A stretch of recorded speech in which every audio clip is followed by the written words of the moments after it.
Thank you. Good evening, everybody. Thank you very much for coming out this evening, coming to the Wild West End. Always a pleasure. I'm from the East End of London. Like most East End kids, I messed up my education because they left the gate open. And I left school with a bottle opener that I'd made in the third year.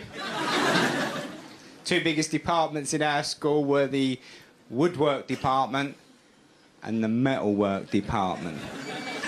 So I made the metal bit in the metalwork department.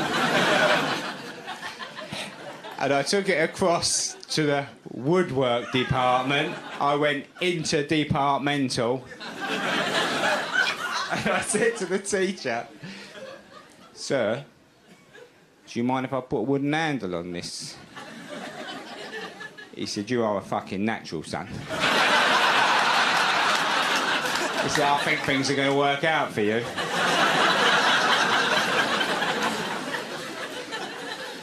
Could I sum up my school in one sort of fairly succinct way by pointing out what happened when the careers officer came? He came to our school and he asked us what we'd like to do with our lives. The most ambitious kid in the class was Gary Hutton, because he wanted to drive a van. We erupted. We're like, "You fucking dreamer, Hutton!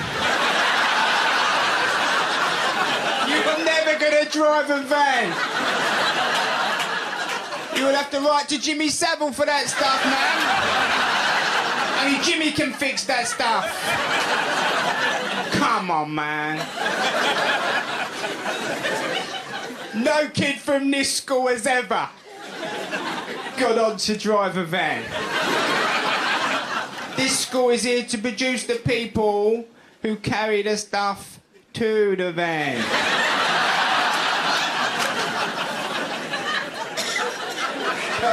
Right. So I leave school with a bottle opener. Well, that was our school as well. What sums up? We made ashtrays in the second year. We made bottle openers in the third year. And we made prams in the fourth year. You got to sort yourself out for the future, ain't you, eh? I left school, I did a little bit of travelling. I went to Spain, Mallorca, and Menorca. Spain was a bit shit when we turned up, wasn't it? It was all tapas and sangria. We knocked that out of them a bit lively. We introduced the Spanish to a bit of culture. Set breakfast, bingo. Bit of cabaret in the evening. I know this is not very much anymore, just to keep going to Spain, but I like Spain. I know where everything is. I've got friends who are not happy with their lives at all. I've got loads of friends, and my friend turned to me about 2 years ago and he said, "Things haven't worked out at Argos."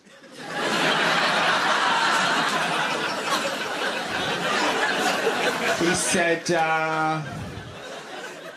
"Doesn't look like I'm going to make area manager, and I've decided to throw the towel and I've had enough. I'm going to go backpacking." So he disappears off around the world for a year backpacking. Comes back, gives me a call. Wants to meet me in Wetherspoons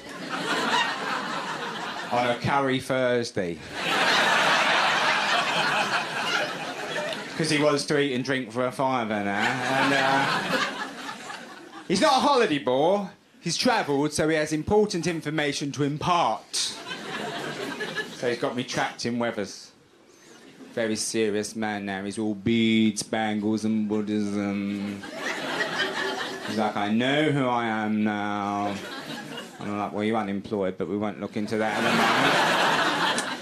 He said, "Oh, man, I have had the time of my life. I have been through fundamental changes." He said, "I first went to Thailand." He said, "Thailand's a fascinating place. It's fascinating." He said to me, "Do you know in Thailand, it's considered rude to point at people with your feet?"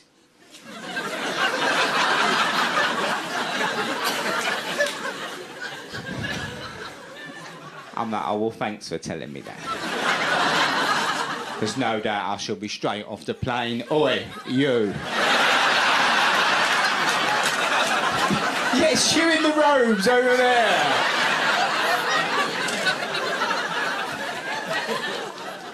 He said, oh, I see. Still hiding behind the pain with laughter. He's got very serious on me. He said, let me tell you. He said, oh, my God. He said, I went to India next. He said, the poverty was unbelievable. He said, in India, I met people who had no hope and no future. And I'm like, well, we could have come straight to the Weatherspoons, really, couldn't we? Yeah. You like hanging about with people who've given up.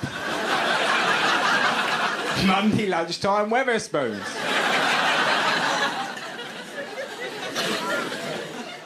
He said, I can't believe you're actually joking about this. He said, I can't. So he got really serious on me now. These people are not happy unless they're really getting to you. So he said, no. He said, you don't understand what horrors I saw in India. I saw a leper boy who'd been gaffer taped to a skateboard.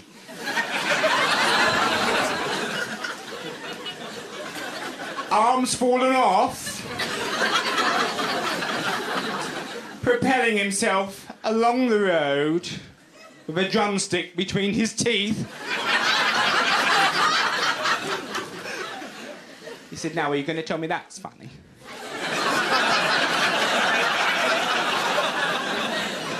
I said, it's a little bit funny. He said, oh my God, he said, you're typical of the people I've met since my return and you're an example of why I can never be happy in the UK again, because of people like you. You have no understanding of what's going on in the world, no empathy or compassion for others. He said, let me tell you something you may not know and I know. These people who have nothing, in a strange way, they're happier than we are.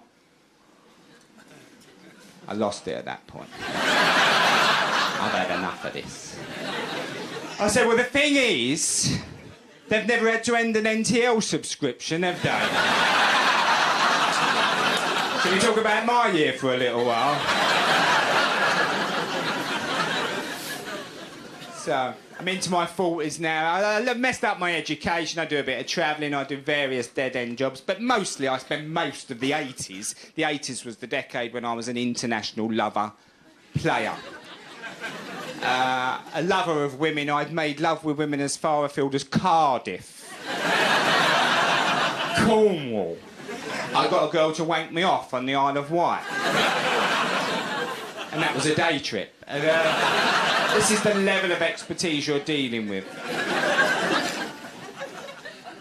The younger fellas don't realise how easy they've got it. This was back in the day when you had to try hard. You really had to treat her like... You had the odd result. I mean, I'd occasionally go out. I might meet an older woman who might want to sort of, like, sort me out. That was always a bit terrifying. You know, lost in Chingford with a 30-year-old woman. These women used to take me home. This one said to me one night, she said, oi, fuckface. Quality, she was quality.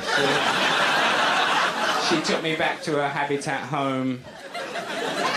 She looked at me across the room, she said, oi, you, I like it a bit rough. I'm thinking, well, how rough? What's me marker, love? But I jumped in. I was keen back then, 17 years of age. I thought, I'll sort her out.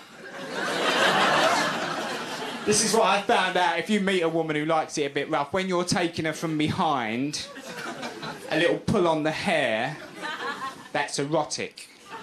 They like that. However, a short, sharp punch to the kidneys, that's assault, apparently. All I'm saying to the younger fellas is be careful. Take it up in stages. If she says, I like it a bit rough, don't go and put your kung fu pyjamas on. threatening me, love. I'll give you a fucking round out.